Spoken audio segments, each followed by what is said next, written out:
Hello students, हम लोग करने वाले हैं class 11th chemistry chapter number 2 structure of atom. हमारे एक्सरसाइज के क्वेश्चन चल रहे हैं और हम लोग क्वेश्चन नंबर 8 पर आ गए हैं। तो चलिए शुरू करते हैं। क्वेश्चन नंबर 8 है हमारे पास। What is the number of photons of light with wavelength of 4000 picometre that provide 1 joule of energy. हमें फोटॉन्स की नंबर बतानी है कि कितने फोटॉन्स हैं जिनमें हर एक फोटोन की वेवलेंथ 4000 पिकोमीटर दी हुई है, मतलब लाइट की आप वेवलेंथ कह सकते हो। और वो एनर्जी जो हमें मिल रही है टोटल वो 1 जूल है। सबसे पहले हम लोग एक फोटोन की एनर्जी कैलकुलेट कर लेंगे। तो एनर्जी ऑफ 1 फोटोन, जिसे मैं रिप्रेजेंट कर देता हूँ ई डैश से। तो फॉर्मूला क्या होता है, एच न्यू, यानी H Planck's constant, new is the frequency. अब फ्रीक्वेंसी तो गिवन नहीं है, वेवलेंथ है, तो इसको हम लोग फॉर्मूले को लिख लेंगे H C by lambda. H की वैल्यू है 6.6 multiply by 10 the power -34। C is the speed of light in vacuum, 3 multiply by 10 the power 8। और जो वेवलेंथ है वो हमें गिवन है 4000 पिकोमीटर। तो पिकोमीटर के अगर मीटर बदलने हैं तो 10 दी पावर -12 से मल्टीप्लाई करना पड़ेगा। अब हम लोग करेंगे क्या, 6.6 को 3 से मल्टीप्लाई करेंगे और 4 से डिवाइड करेंगे। तो 6.6 मल्टीप्लाई बाय 3 डिवाइडेड बाय 4। तो I am getting 4.95 multiply by 10 the power. देखिए अब पावर को सोल्व करेंगे, ऊपर एक तो माइनस का 34 है, प्लस का 8 है, ये माइनस का 12 ऊपर जाएगा तो प्लस का हो जाएगा, तो ये आपके पास बन गया -14। तो 10 दी पावर हम लोग क्या लिख देंगे, -14। तो ये एक फोटोन की जो एनर्जी है वो हमारे पास कैलकुलेट होकर आ गई। अब हमें कर ओके, ये 10 दी पावर 3 भी रह गया। तो 10 दी पावर जो 3 है, तो यहाँ पे ये 10 दी पावर 3 ऊपर जाकर माइनस हो जाएगा,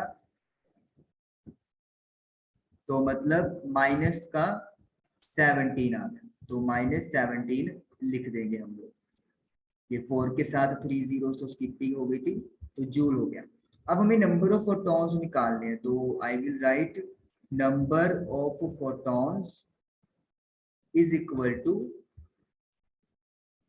total energy divided by energy of 1 photon, जिसे मैंने ई डैश से रिप्रेजेंट किया है।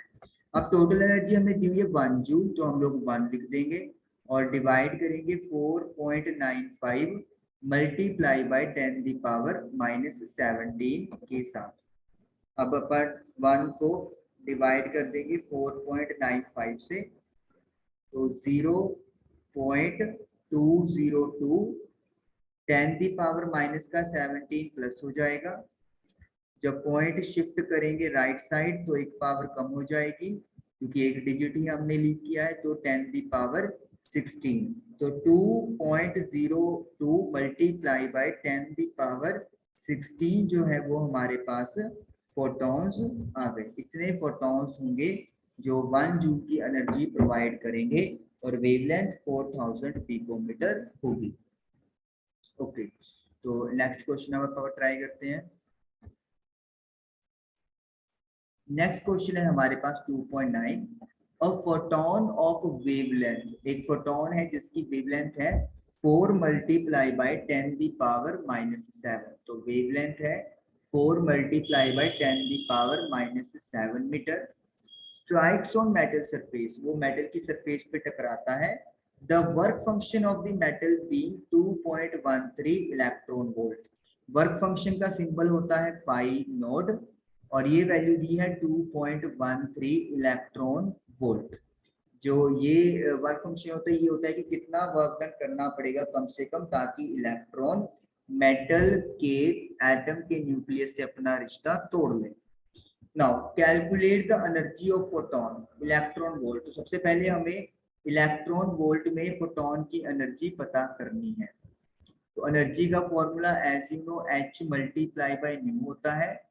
और क्योंकि फ्रीक्वेंसी तो गिवन नहीं है, वेवलेंथ की बात हो रही है, तो c अपॉन लैम्डा लिख देंगे। तो h की वैल्यू है 6.6 मल्टीप्लाई बाय 10 की पावर -34। स्पीड ऑफ लाइट या फोटोन 3 मल्टीप्लाई बाय 10 की पावर 8। लैम्डा यानी कि वेवलेंथ 4 मल्टीप्लाई बाय 10 की पावर -7। और हमने ये इलेक्ट्रॉन वोल्ट में पूछा हुआ है, तो इलेक्ट्रॉन वोल्ट में करने के लिए ये जो आपके पास आएगा ये भी जूल है, तो इलेक्ट्रॉन वोल्ट में कन्वर्ट करने के लिए आपको करना क्या पड़ता है, 1.6 मल्टीप्लाई बाय 10 की पावर -19 से डिवाइड करना होता है, यानी कि जितना चार्ज एक इलेक्ट्रॉन पे आता है उस वैल्यू के साथ डिवाइड करना पड़ता है। 6.6 multiply by 3 divide by 4 divide by 1.6, तो ये आ गया 3.094। तो ये सॉल्व करके 3.094 आ गया। मल्टीप्लाई, अब 10 की पावर सॉल्व करेंगे, माइनस का 34 है, 8 प्लस का है, 7 ऊपर जाके प्लस का हो जाएगा और 19 भी ऊपर जाकर प्लस का हो जाएगा।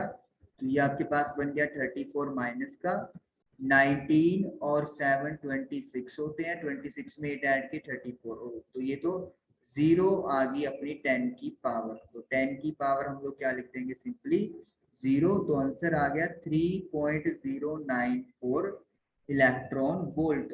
तो मतलब जो फोटोन मेटल सरफेस के साथ स्ट्राइक कर रहा है उसके पास एनर्जी 3.094 है। क्योंकि हम लोग यहाँ पे वर्क फंक्शन के अकॉर्डिंगली बात कर रहे हैं, तो आप इसे फाई के साथ भी रिप्रेजेंट कर सकते हो। फाई नोड रिप्रेजेंट करता है हमारा वर्क फंक्शन और फाई रिप्रेजेंट कर रहा है कि जो फोटोन आ रहा है उसका कितना एनर्जी है। तो क्लियर है कि फोटोन की एनर्जी जो है वो मेटल के वर्क फंक्शन से ज्यादा है, तो इलेक्ट्रॉन बड़ी आसानी से यहाँ पर बाहर निकलेंगे। ओके, तो फर्स्ट पार्ट हमारा हो गया। सेकंड है kinetic energy of the emission, energy of emission. Okay, अब कहता है जो इलेक्ट्रॉन बाहर निकलेगा अगर वो मूव कर सकता है, मतलब उसके पास अगर काइनेटिक एनर्जी है, तो फिर वो किस एनर्जी के साथ, काइनेटिक एनर्जी के साथ मूव करेगा। देखिए फॉर्मूला क्या होता है कि अगर मान लो फोटोन की एनर्जी जो सप्लाई हो रही है वो फाई नोड यानी वर्क फंक्शन से ज्यादा है, तो जितना एक्स्ट्रा एनर्जी बच गया है फोटोन के पास वो काइनेटिक एनर्जी में कन्वर्ट हो जाएगा, किसकी, इलेक्ट्रॉन की। मतलब इलेक्ट्रॉन को जितनी एनर्जी चाहिए वो लेके वो बाहर आ जाएगा। अगर स्टिल फोटोन के पास एक्स्ट्रा एनर्जी है तो वो एक्स्ट्रा एनर्जी की हेल्प से जो इलेक्ट्रॉन है वो मूव करना स्टार्ट कर देगा। तो phi minus phi naught is equal to K, that is kinetic energy. अब फाई की वैल्यू दी हुई है मेरे को 3.094 जो अपन ने कैलकुलेट की थी, और फाई नोट दिया हुआ है 2.13। और याद रखिए ये इलेक्ट्रॉन वोल्ट में हमारा जो है वो काइनेटिक एनर्जी आएगी, हम इसको जूल में कन्वर्ट कर लेंगे। तो 3.094 में से 2.13 माइनस करेंगे तो जो काइनेटिक एनर्जी है वो 0.964 इलेक्ट्रॉन वोल्ट आ गई है।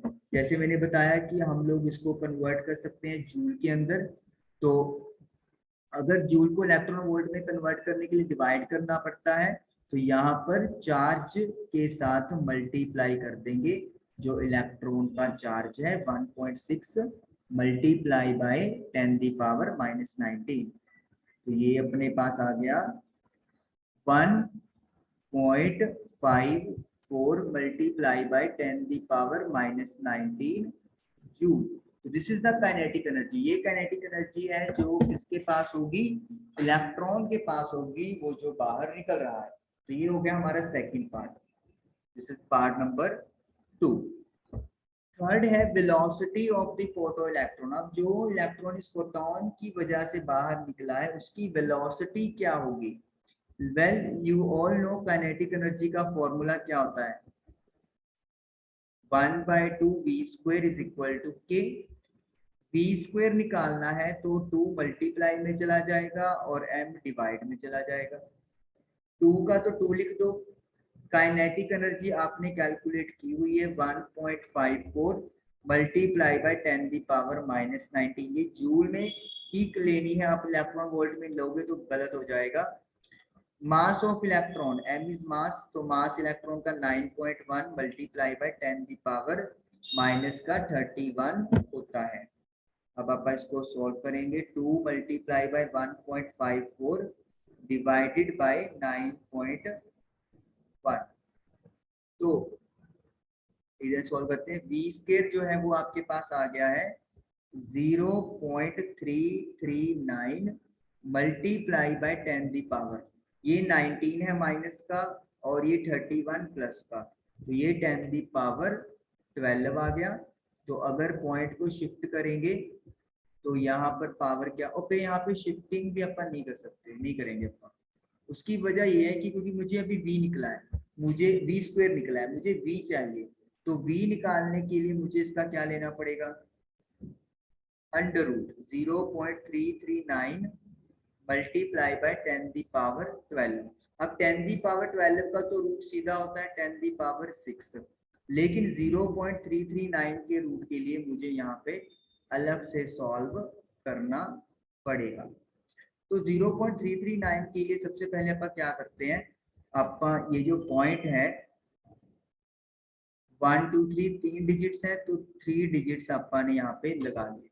लेकिन हमें पता है कि 1000 का अपन रूट करेंगे, तो देखिए अपने लिए कैलकुलेशन प्रॉब्लम है, तो मैं क्या करता हूँ यहाँ पे एक जीरो ऊपर और एक जीरो नीचे लगा देते हैं, मतलब 10 से मल्टीप्लाई और डिवाइड कर दिया। इससे क्या फायदा होगा, इससे ये फायदा होगा कि जो नीचे वाला टर्म 10,000 है, इसका जो रूट है वो सीधा 100 हो जाएगा और रूट में आ जाएगा 3390।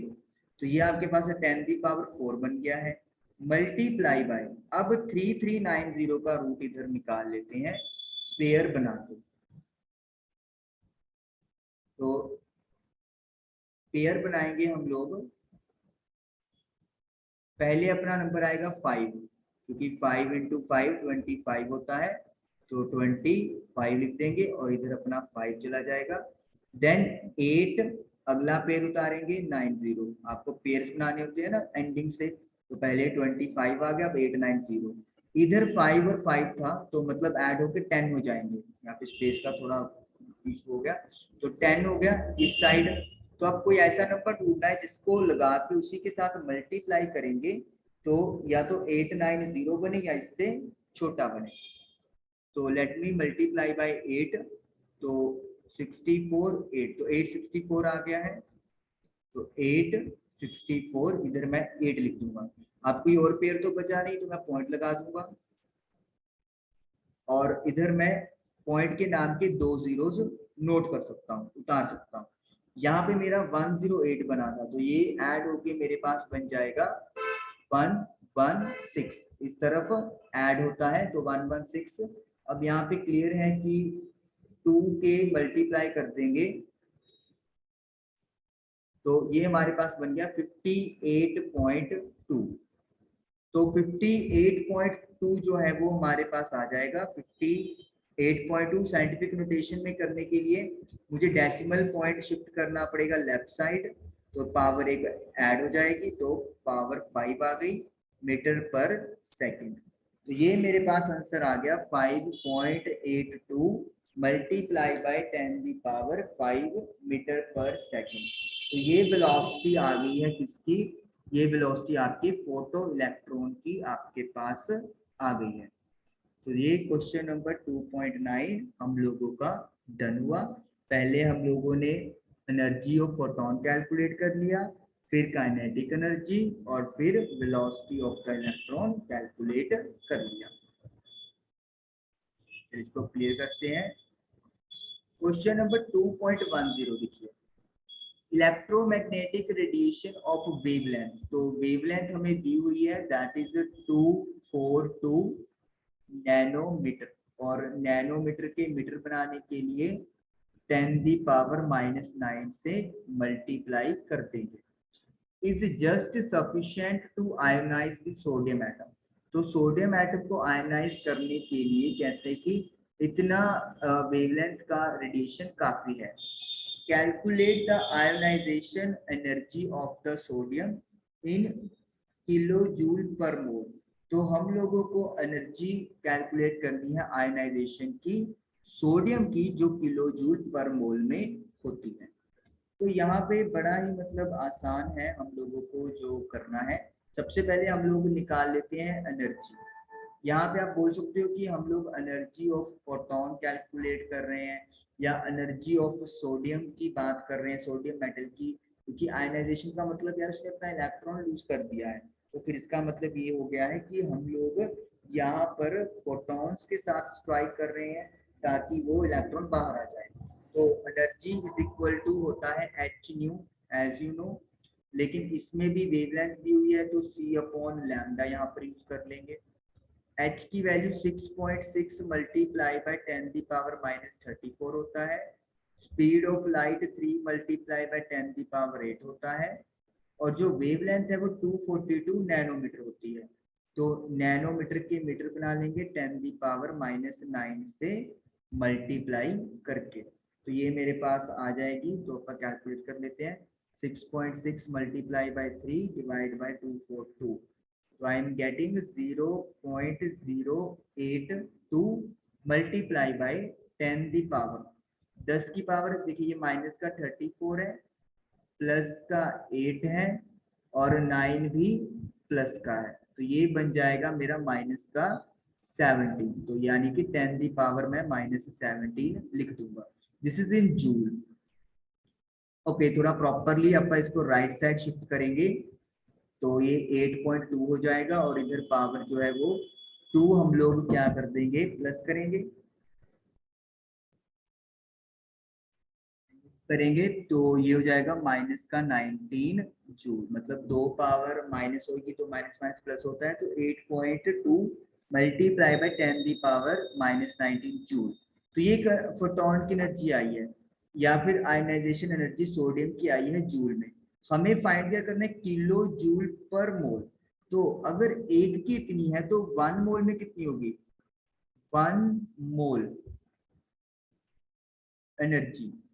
तो जाहिर सी बात है 1 मोल में आपको पता है कितने एटम्स होते हैं। 1 मोल में 6.022 multiply by 10 the power 3 atoms होते हैं। तो इसका मतलब है हमें जो एक फोटोन की एनर्जी आई है उसे मल्टीप्लाई करना पड़ेगा 6.022 मल्टीप्लाई बाय 10 दी पावर 23 के साथ। या फिर बोल सकते हैं अगर एक एटम में से इलेक्ट्रॉन रिलीज करवाना है तो इतनी एनर्जी चाहिए, तो 1 मोल में से करवाएंगे तो कितनी एनर्जी चाहिए। तो 6.022 को 8.2 से मल्टीप्लाई करेंगे तो 49.38 मल्टीप्लाई बाय 10 दी पावर -19 में 23 ऐड करेंगे तो 4 आ जाएगा।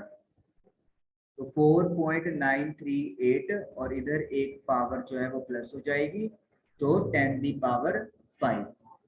ये मेरे पास जो एनर्जी है वो जूल पर मोल आया है, क्योंकि अपन ये मोल में कैलकुलेट कर ले कि एक मोल के लिए इतनी एनर्जी चाहिए। मुझे कन्वर्ट करना है यहाँ पर किलो जूल में।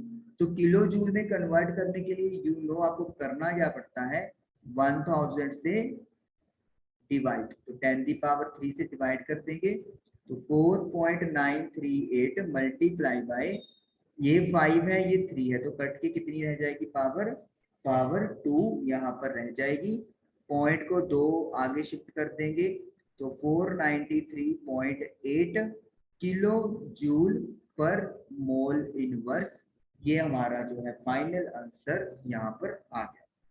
तो कहने का मतलब क्या है, पहले हमने एक एटम या एक फोटोन की एनर्जी कैलकुलेट कर ली, फिर 1 मोल में इतने एटम्स होते हैं तो उसका एनर्जी कैलकुलेट कर लिया। क्योंकि हमें किलो जूल पर मोल चाहिए तो मोल में तो अपन कन्वर्ट कर चुके हैं, तो किलो जूल में कन्वर्ट करने के लिए 1000 से क्या करेंगे, डिवाइड कर देंगे, और इस तरीके से हमारा आंसर आ जाएगा।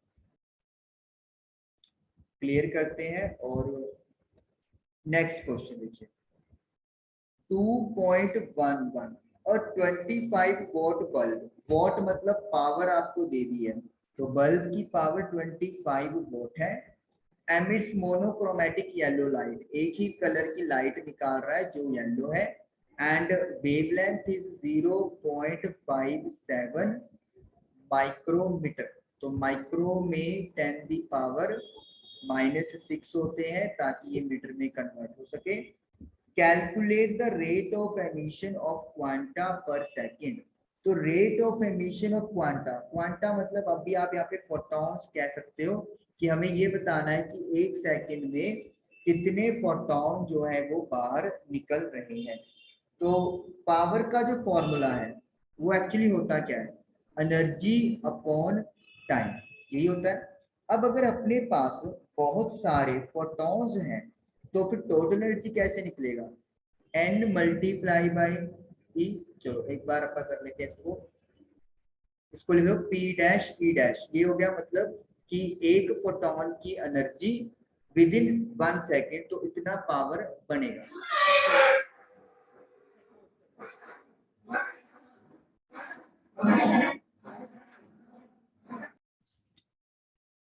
मान लेते हैं कि ये एक फोटॉन की पावर है, तो अपन अगर टोटल पावर की बात करें तो हमें क्या करना पड़ेगा, एक फोटॉन की एनर्जी को जितने भी फोटॉन्स है उसके साथ मल्टीप्लाई करेंगे डिवाइडेड बाय टाइम हो गया। नाउ पावर, जो पावर है वो हमें 25 वोल्ट दी हुई है। n नंबर ऑफ फोटॉन्स जो हमें एक तरह से कैलकुलेट करने हैं। E stands for energy of one photon। अब एनर्जी का फॉर्मूला आप लोगों को पता है, h न्यू होता है, और c अपॉन लैम्डा हम लोग लिखेंगे क्योंकि वेवलेंथ गिवन है, हमें फ्रीक्वेंसी गिवन नहीं है। तो h is 6.6 multiply bye 10⁻⁻34। c is velocity of light 3 × 10⁸ और वेवलेंथ जो है वो 0.57 मल्टीप्लाई बाय 10⁻⁻6 होगा। और क्योंकि पर सेकंड की बात हो रही है तो टाइम हम लोग यहाँ पर 1 लिख देंगे। अब n कैलकुलेट करना है तो सारी क्वांटिटीज को लेफ्ट साइड शिफ्ट कर दे।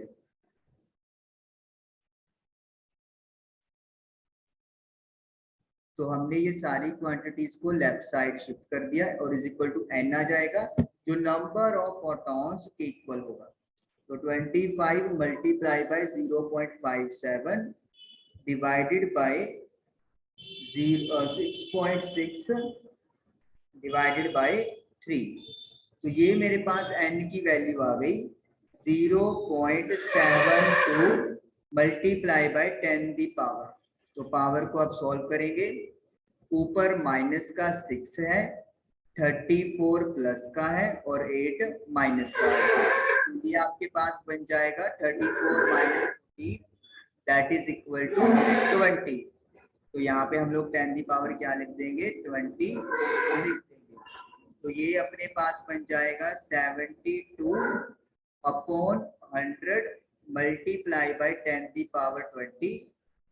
तो 72 मल्टीप्लाई बाय 10⁻18 फोटॉन्स।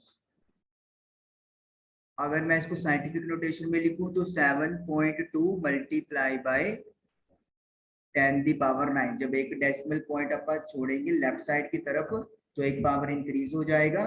तो इतने जो है वो हमारे पास फोटॉन्स आ गए पर सेकंड। तो ये हमारा आंसर है जो कैलकुलेट होकर आ गया कि 7.2 multiply by 10⁻19 photons per second जो है वो आंसर कैलकुलेट होकर आएगा। तो ये जो है वो उन्होंने हमसे पूछा हुआ था, अगर एक बल्ब है जिसकी इतनी पावर है तो वो येलो लाइट जिसका वेवलेंथ इतना है वो एमिट करेगा, तो वो रेट हमें फाइंड करना था कि कितने फोटॉन पर सेकंड। ओके, तो अब हम लोग करने वाले हैं नेक्स्ट क्वेश्चन 2.12। क्वेश्चन नंबर 2.12 है, electrons are emitted with zero velocity. Electrons जो है वो बाहर निकल रहे हैं जीरो वेलोसिटीज के साथ फ्रॉम मेटल सरफेस से when it is exposed to radiation of wavelength 6800 Armstrong. तो जो वेवलेंथ है वो हमें दी हुई है 6800 आर्मस्ट्रॉन्ग, यानी कि इतने जो वेवलेंथ के फोटॉन्स हैं वो उसके ऊपर फॉल कर रहे हैं मेटल सरफेस के ऊपर। तो ये हमने मीटर में बदल दिया। Calculate the threshold frequency and work function of the metal. तो थ्रेशोल्ड फ्रीक्वेंसी की मिनिमम फ्रीक्वेंसी, ताकि वो जो इलेक्ट्रॉन है वो बाहर आ जाए सरफेस से, वो हमें फाइंड आउट करनी है। देखिए अब यहाँ पे जो है हमें गिवन कर दिया है कि वेलोसिटी 0 है। तो आपको पता है कि जब आप एनर्जी देते हैं दैट इज फाई फोटोन के थ्रू सरफेस को, और मेटल सरफेस का कुछ वर्क फंक्शन होता है दैट इज फाई नोट, तो इनका जो डिफरेंस होगा वो आपको काइनेटिक एनर्जी देगा, यानी कि के और काइनेटिक एनर्जी प्रोवाइड करेगा। अब अगर वेलोसिटी 0 है तो काइनेटिक एनर्जी 0 हो जाएगी, तो इसका मतलब phi minus phi naught will be equal to 0, क्योंकि वेलोसिटी 0 है तो काइनेटिक एनर्जी 0 ऑटोमेटिकली बनेगी। तो फाई जो है वो फाई नोट के इक्वल आ जाएगा। यहाँ पे जो वर्क फंक्शन है उसको डब्ल्यू नोट से रिप्रेजेंट किया हुआ है, तो इसका मतलब है कि फाई नोट को डब्ल्यू नोट भी आप लिख सकते हैं। तो थ्रेशोल्ड फ्रीक्वेंसी क्या होता है, जो आप फाई नोट की बात करते हैं उसमें जो फ्रीक्वेंसी यूज करेंगे that will be threshold frequency, कि मिनिमम इतना फ्रीक्वेंसी तो होना ही चाहिए फोटोन का ताकि वो इलेक्ट्रॉन को बाहर निकाल सके। तो फाई नोट का फॉर्मूला क्या होगा, फाई का formula h c upon lambda होता है। तो यहाँ पे जो फॉर्मूला होगा it will be h c upon lambda naught होगा, where lambda naught is the threshold wavelength. ये थ्रेश होल्ड वेवलेंथ है। जैसे थ्रेश होल्ड फ्रिक्वेंसी होगा कि मिनिमम इतना फ्रिक्वेंसी होना चाहिए, तो वेवलेंथ हम लोग क्या लिखते हैं कि इतनी वेवलेंथ तो होनी ही चाहिए ताकि इलेक्ट्रॉन सरफेस को छोड़ के आ सके। तो H जो हमारे पास है वो हमारे पास गिवन है 6.6 multiply by 10 the power -34। C जो है वो है speed of light that is 3 multiply by 10 the power 8। और लैम्डा नोड, यानी कि जो यहाँ पर हमारे पास वेवलेंथ दी हुई है वो थ्रेशोल्ड वेवलेंथ की इक्वल होगी 6800 मल्टीप्लाई बाय 10 दी पावर -10। तो आप इसको आप सॉल्व करेंगे तो 6.6 मल्टीप्लाई बाय 3 डिवाइड बाय 68, तो ये मेरे पास आ गया सॉल्व करके 0.29 multiply by 10 the power minus का 34 प्लस का 8, 10 ऊपर जाके प्लस का हो जाएगा, और ये 2 जीरोस हैं ये भी ऊपर जाकर माइनस हो जाएंगे। तो ये बन जाएगा मेरा माइनस का 36 प्लस का 18, तो यानी कि ये मेरे पास आ गया माइनस का 18। तो मैं यहाँ पे क्या लिख दूंगा -18। तो ये मेरे पास किस चीज की वैल्यू आ गई है, ये मेरे पास फाई नोड की वैल्यू आ गई है जो जूल के अंदर कैलकुलेट होगी। तो मैं इसको प्रॉपरली लिख देता हूँ साइंटिफिक नोटेशन में 2.9। तो मैं यहाँ पे एक पॉइंट यहाँ पे आगे किसका आऊंगा, तो जो पावर है वो माइनस हो जाएगी, यानी कि 10 दी पावर -19। तो ये मेरे पास 2.9 इंटू 10 दी पावर -19 आ गया। यस, तो ये वर्क फंक्शन आ गया है मेटल का। अब हमें थ्रेशोल्ड फ्रीक्वेंसी कैलकुलेट करनी है। तो फ्रीक्वेंसी का जो फॉर्मूला है इसको इरेज कर देते हैं अपन। एक्चुअली फर्स्ट हम लोग फ्रीक्वेंसी भी कैलकुलेट कर सकते थे, क्योंकि फ्रीक्वेंसी का फॉर्मूला C अपॉन लैम्डा होता है।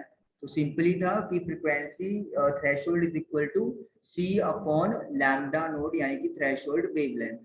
तो C की वैल्यू है 3 इंटू 10 दी पावर 8, और जो वेवलेंथ दी हुई है वो है 6800 मल्टीप्लाई बाय 10 दी पावर -10। तो 3 को डिवाइड करेंगे 68 के साथ, तो मुझे मिलेगा 0.044 मल्टीप्लाई बाय 10 दी पावर, ये 8 है ये माइनस का 10 है तो ये प्लस होके 18 हो जाएगा। तो 4.44 मल्टीप्लाई बाय, तो जब मैं यहाँ पे 1 2 दो डिजिट्स मतलब पुश करूंगा तो फिर यहाँ पर जो वैल्यू है वो मेरे पास क्या हो जाएगी, पावर, जस्ट सेकेंड, ओके ये 2 जीरोस तो ये भी रह गई, फिर वही गड़बड़ होने वाली थी। 3 को मैं 68 से डिवाइड करूंगा तो ये बनेगा, और 10 दी पावर जो है मेरे पास ऊपर 8 है, 10 प्लस का हो जाएगा, और ये जो 2 है वो माइनस हो जाएगा, तो यानी कि ये 16 हो जाएगा यहाँ पर। तो 10 दी पावर 16। तो जब मैं 2 डिजिट इसको पॉइंट को आगे शिफ्ट करूंगा तो 2 पावर कम हो जाएगी, तो यानी कि 10 दी पावर 14 यहाँ पर लिख देंगे, हर्ट्ज लिख देंगे हम लोग, या फिर फ्रीक्वेंसी की एक यूनिट सेकंड इनवर्स भी होती है, तो हम लोग इसको सेकंड इनवर्स भी लिख सकते हैं। तो इस तरीके से ये हमारा आंसर कैलकुलेट होकर आ गया। तो कहने का मतलब ये है कि थ्रेशोल्ड फ्रीक्वेंसी और वर्क फंक्शन हम लोगों ने कैलकुलेट करना था, तो हम लोगों ने उसी चीज को यूज किया है। अगर आप पहले फ्रीक्वेंसी कैलकुलेट कर लेते तो भी वर्क फंक्शन कैलकुलेट हो जाता। Phi naught is equal to H nu naught का अगर हम लोग फॉर्मूला यहाँ पर लगा लेते, तो मतलब कहने का ये है कि दोनों चीजें एप्लीकेबल है, आप जो मर्जी कैलकुलेट कर सकते हो। ओके चलिए नेक्स्ट वन करते हैं हम लोग, क्वेश्चन नंबर 13। क्वेश्चन नंबर 13 है, what is the wavelength of the light emitted.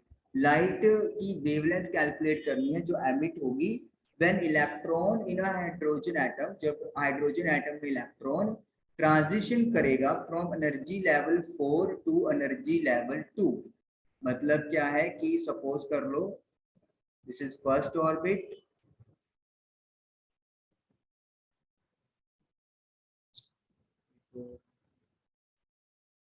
इधर नहीं बन पाएगा, मैं वैसे ही बना देता हूँ। ये सपोज कर लेते हैं सेकंड ऑर्बिट है, ये सपोज कर लेते हैं थर्ड ऑर्बिट है, और ये सपोज कर लेते हैं फोर्थ ऑर्बिट है, और सेंटर में ये न्यूक्लियस हो गया। तो इलेक्ट्रॉन जो है वो अभी N4 पे है, फोर्थ से वो सेकंड पे आ रहा है लाइक दिस। तो आपको पता है जब इलेक्ट्रॉन हाई टू लो पे आता है तो क्या रिलीज करता है, एनर्जी रिलीज करता है। तो जब भी electron high to low level पे आता है तो आपको पता है वो रेडिएशन एमिट करेगा इन फोटॉन्स फॉर्म। तो हमें वही कैलकुलेट करना है कि जो लाइट एमिट हो रही है, जो फोटोन एमिट हो रहा है, वो किस वेवलेंथ का लाइट एमिट करेगा। तो वेवलेंथ हमें पता करनी है, तो फॉर्मूला हमें पता होना चाहिए। सबसे पहले तो जो वेवलेंथ कैलकुलेट करने का फॉर्मूला है वो है 1/लैम्डा इज इक्वल टू, नहीं पहले हम लोग वेव नंबर कैलकुलेट करेंगे। तो wave number is equal to R, right pulse constant, 1/n1 square minus n2 square.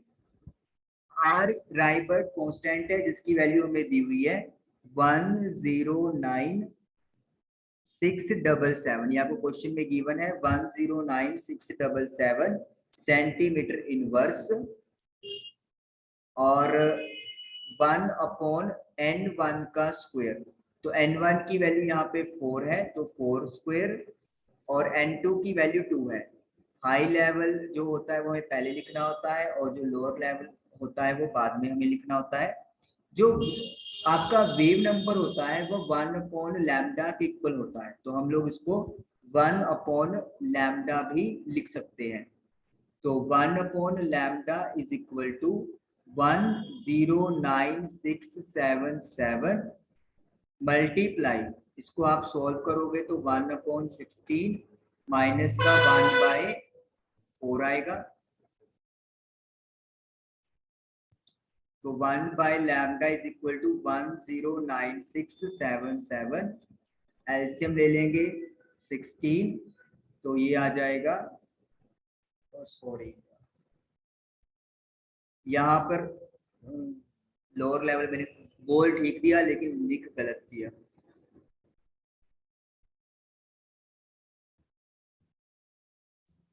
तो N1 था 2 लोअर लेवल और ये था हायर लेवल। तो 1/4 माइनस 1/16, 16 में 4 माइनस 1, तो 1/λ इज इक्वल टू 109677। तो 4 में से 1 गया 3, 3/16। तो ये मेरे पास बनेगा 1/λ is equal to 109677 multiply by 3 divided by 16। तो ये बन रहा है 2056.44। अब ये सेंटीमीटर है, तो पहले तो मैं इसको लैम्डा कैलकुलेट करूंगा। 1 को मतलब रेसिप्रोकल करेंगे, डिवाइड करेंगे 20564.44 से। चलिए पहले इसको डिवाइड करते हैं। ये मेरा आंसर सेंटीमीटर में आएगा। मैं आपको बार बार बोल रहा हूँ क्योंकि राइट पर कांस्टेंट की वैल्यू सेंटीमीटर में टेक ओवर की गई है। तो ये मेरे पास बन रहा है, इसको सॉल्व करके जस्ट अ सेकेंड। 1 ओके,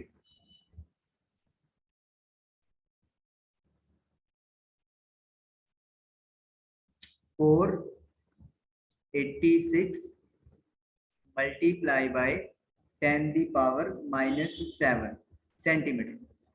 तो इसको मैं अगर मीटर में बनाऊं तो मीटर में बनाने के लिए मुझे 100 से डिवाइड करना पड़ेगा। तो ये बन जाएगा 10⁻⁹ मीटर। और 10⁻⁹ आपको पता है किस में होता है, नैनोमीटर में भी हो सकता है। तो 486 नैनोमीटर आ गया।